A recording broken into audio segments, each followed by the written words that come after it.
Hello दोस्तों, कैसे हैं आप लोग। स्वागत करता हूं मैं आपके हमारे YouTube channel civil polytechnic classes में। मैं मोहन सर आप लोग का एक बार फिर से स्वागत करता हूं अपने YouTube channel civil polytechnic classes में।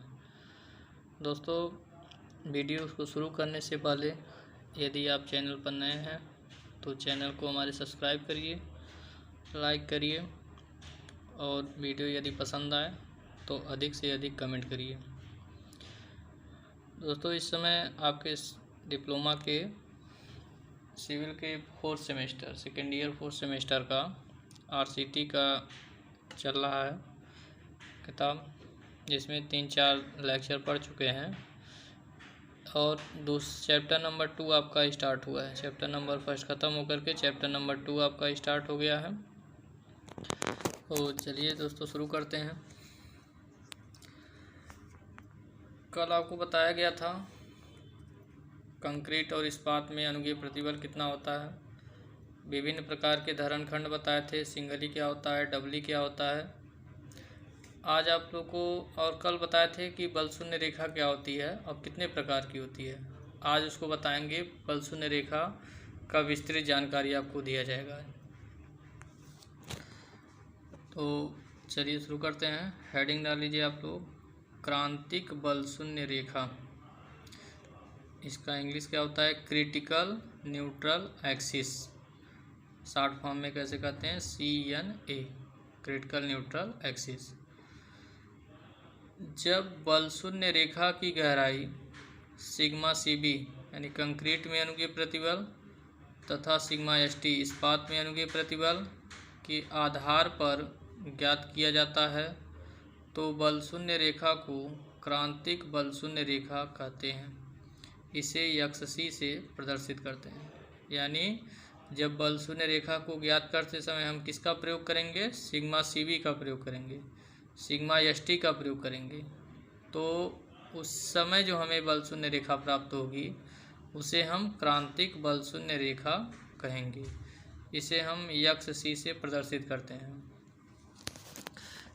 सूत्र देखिए आपका क्या होता है, XC बराबर यम सिग्मा CB इंटू D बटे यम sigma CB plus sigma ST। अब यहाँ से क्या क्या चीज़ है, जैसे यम आपका क्या है, यम आपका हो गया मापांक अनुपात। सिग्मा CB क्या है आपका, कंक्रीट में अनुगीय प्रतिबल, सिग्मा CB है। सिग्मा ST आपका है इस्पात में अनुगीय प्रतिबल। स्मॉल d क्या है, कंक्रीट धरण की प्रभावी गहराई। यहाँ पे आपका XC ज्ञात करेंगे, इनका मान रख करके उसके बाद आपका ज्ञात हो जाए। जैसे कल बताए थे कि M15 के लिए सिग्मा CB कितना होता है 5 और FI 250 के लिए सिग्मा ST होता है 140। M20 के लिए सिग्मा CB का मान 7 लिया जाता है और सिग्मा ST FI 415 के लिए 230 लिया जाता है। यम का मान सिग्मा CB अगर 15 दिया है, M15 दिया है तो उसके लिए यम का मान 15 लेंगे। अगर M20 दिया है तो उसके लिए यम का मान 13 लिया जाता है। दूसरा आपका क्या है, वास्तविक बल शून्य रेखा। जब बल शून्य रेखा इस्पात के क्षेत्रफल, धरण की प्रभावी गहराई तथा धरण की चौड़ाई के आधार पर ज्ञात होता है तो बल शून्य रेखा को वास्तविक बल शून्य रेखा कहते हैं। इसे XA से प्रदर्शित करते हैं। यानी जब इस्पात के क्षेत्रफल, धरण की प्रभावी गहराई और धरण की चौड़ाई के आधार पर बल शून्य रेखा ज्ञात करेंगे तो इसे हम वास्तविक बल शून्य रेखा कहते हैं। इसका सूत्र होता है BX² बटे 2 बराबर यम AST D माइनस x, जहाँ B क्या है धरण की चौड़ाई, यम क्या है मापांक अनुपात, AST क्या है इस्पात का क्षेत्रफल और स्मॉल d क्या है धरण की प्रभावी गहराई है। चलिए दोस्तों आगे चलते हैं। एक सवाल इस पे लगा लीजिए, इस आधारित इस पर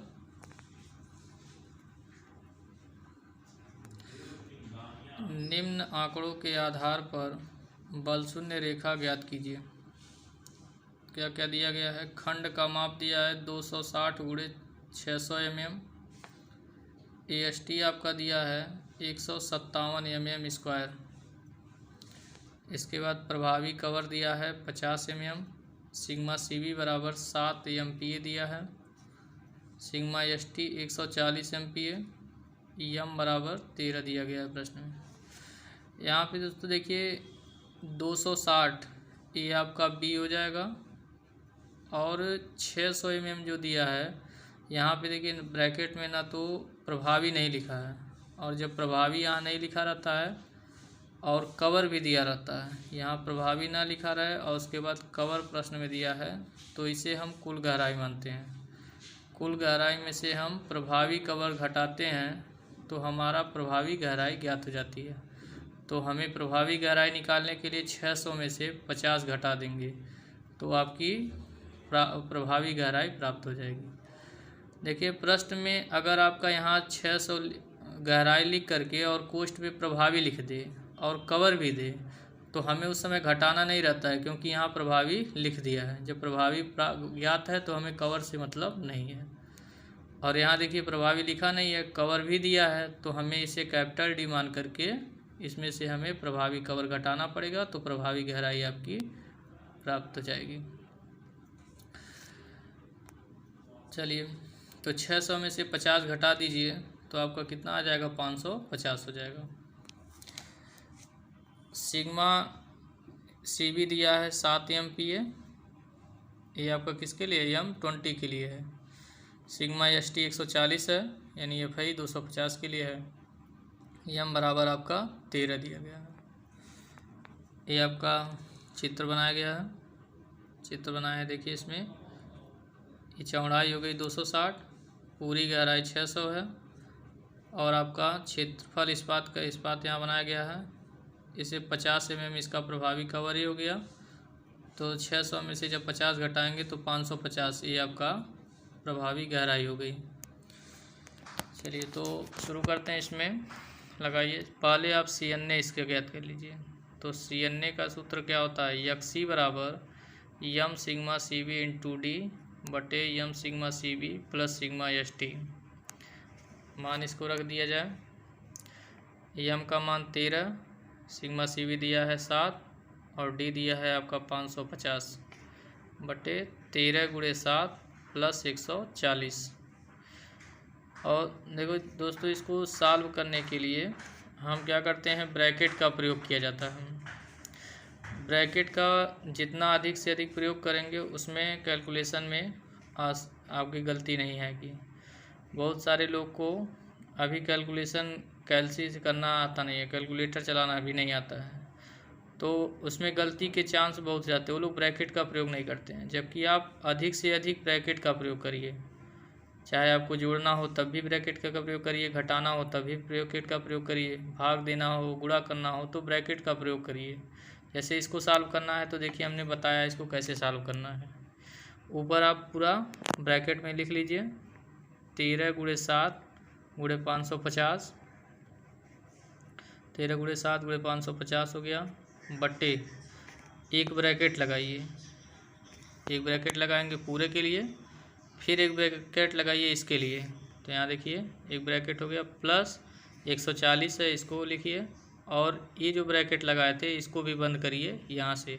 अगर इस ब्रैकेट को हम ना लगाएं तो इक्वल करने पे सिंटैक्स एरर बता देगा। तो इस ब्रैकेट का प्रयोग किया है तो इधर हमको क्लोज करना पड़ेगा, यानी ब्रैकेट जब भी लगाएं उसको क्लोज ज़रूर करना पड़ेगा। तो इस तरीके से इसको जब हम सॉल्व करेंगे तो आपका आ जाएगा 217 mm हो जाएगा। यहाँ से 13 × 7 × 550 बटे 13 × 7 प्लस 140। जब इसको सॉल्व करिए तो आपका यक्सी का मान निकल कर के आ जाएगा 217 mm हो जाएगा। अब ANA एक्चुअल न्यूट्रल एक्सिस निकालिए। तो इसका सूत्र होता है BX² बटे 2 बराबर यम AST D माइनस x। रखिए मान 260 × x² बटे 2 बराबर 13 × 157 ST का मान दिया गया है, D 550 माइनस x। अब क्या करते हैं, 260 को काट दें तो 130 एक्स स्क्वायर हो गया बराबर 13 गुणे 157 550 माइनस एक्स हो गया। अब यहाँ से 130 एक्स स्क्वायर बराबर 13 157 गुणे 550 करेंगे तो ये आपका आ जाएगा 11 22 550 हो गया माइनस 13 गुणे 157 यक्स कर देंगे तो ये 2041 यक्स हो गया। अब पक्षांतर करते हैं इसका तो ये प्लस है, इधर आएगा तो माइनस, ये माइनस है, इधर आएगा तो प्लस हो जाएगा। तो 130 x square plus 2041 x minus 11 20 550 बराबर 0 हो गया आपका यहाँ से। अब क्या करते हैं, 130 से पूरे पक्षों में भाग दे दिया जाए तो यहाँ 130 से भाग देंगे तो एक्स स्क्वायर बचेगा, यहाँ 130 से इसमें भाग देंगे तो 15.7 आएगा। भाग करके आप लोग कैलसी से देख लीजिएगा, ये हमने सॉल्व करके इसको रखा हुआ है तो आप लोग कैलसी से देखिएगा इतना ही आएगा 15.7 एक्स माइनस इसको करिए बटे 130 कर दीजिए तो 8635 आ जाएगा बराबर 0 हो गया। अब यहाँ से अब देखिए द्विघात समीकरण बन गया। जब द्विघात समीकरण बन गया तो इसमें चूँकि हम प्लस माइनस से कर नहीं सकते हैं जैसे द्विघात समीकरण सॉल्व किया जाता है, तो इसके लिए हम क्या करें, सिरधराचार्य सूत्र का प्रयोग करें। तो सिरधराचार्य सूत्र क्या होता है, एक्स बराबर minus b plus minus under root b square minus 4ac बटे 2a। तो b का मान कितना है प्लस 15.7 और c का मान कितना है माइनस 8635। तो यहाँ माइनस है, यहाँ भी जब माइनस c रखेंगे तो माइनस और माइनस मिलकर के कितना हो जाएगा, प्लस हो जाएगा। मान रखिए तो माइनस 15.7 और प्लस माइनस अंडर रूट 15.7 का स्क्वायर प्लस ये माइनस और यहाँ जब माइनस रखेंगे इसका सी का मान तो माइनस माइनस मिलकर के प्लस हो गया। तो 4 गुणे 1 गुणे 8635 टोटल के बटे 2 हो गया। अब इसको आप लोग सॉल्व कैसे करेंगे, तो सॉल्व करने के लिए देखिए इसको पहले आप एक ब्रैकेट लगाइए, एक ब्रैकेट फिर 15.7 गुणे 15.7 ब्रैकेट को बंद कर दीजिए, एक साथ करिएगा इसको प्लस, अभी बराबर ना करिएगा, प्लस फिर लगाइए फिर ब्रैकेट करिए 4 गुणे 8635 ये करिए। अब इसके बाद इसको इक्वल कर दीजिए कैलकुलेटर पे जितना आएगा, फिर उसके बाद कैलकुलेटर पे अंडर रूट करिए और आंसर वाला बटन दबा दीजिए। आंसर वाला जब बटन दबाएंगे तो इतना मान आपका टोटल आ जाएगा, यह मान आ जाएगा। अब यह मान आ जाएगा, इसके बाद हम क्या करेंगे, माइनस 15.7 है तो हम प्लस माइनस का, ठीक है, तो माइनस और माइनस करेंगे तो माइनस वाली वैल्यू आ गई तो हमें माइनस नहीं, इधर का हमें प्लस वाली वैल्यू लेके चलना पड़ेगा। तो इसमें से इसको घटाएंगे तो इसमें से इसको घटा करके जितना आएगा बटे 2 कर देंगे। तो हमने सॉल्व किया है इसको तो डायरेक्ट आपका कितना आ गया, x से बराबर 85 mm आया है। आप भी इसको कल के सॉल्व कर लीजिएगा। और दोस्तों आज केवल दो सवाल बताए हैं हमने, क्रांतिक बल शून्य रेखा और वास्तविक बल शून्य रेखा के आधार पे। यदि आपको कैलकुलेटर चलाने में परेशानी होती है तो आप लोग बताइएगा कमेंट सेक्शन में। कैलकुलेटर एक दिन आप लोग को सिखा देंगे किस तरीके से चलाया जाता है, देखिए कैसे क्या क्या किया जाता है, कैसे कैलकुलेशन किया जाता है। तो दोस्तों आप लोग बताइएगा कमेंट सेक्शन में कि वीडियो आपको कैसा लगा। यदि अच्छा लगे वीडियो तो लाइक करिए, कमेंट करिए और वीडियो को अधिक से अधिक शेयर करिए अपने दोस्तों के पास। नए हैं तो चैनल को हमारे सब्सक्राइब करिए, अधिक से अधिक वीडियो को शेयर करिए ताकि अधिक से अधिक लोगों को इसका लाभ मिल सके। और रिक्वेस्ट आप लोगों से ये है कि आप लोग नोट बना लीजिए। बार बार हम कह रहे हैं कि इस नोट से बाहर आपका कहीं भी क्वेश्चन नहीं पूछा जाएगा। तो आज के लिए इतना ही, धन्यवाद।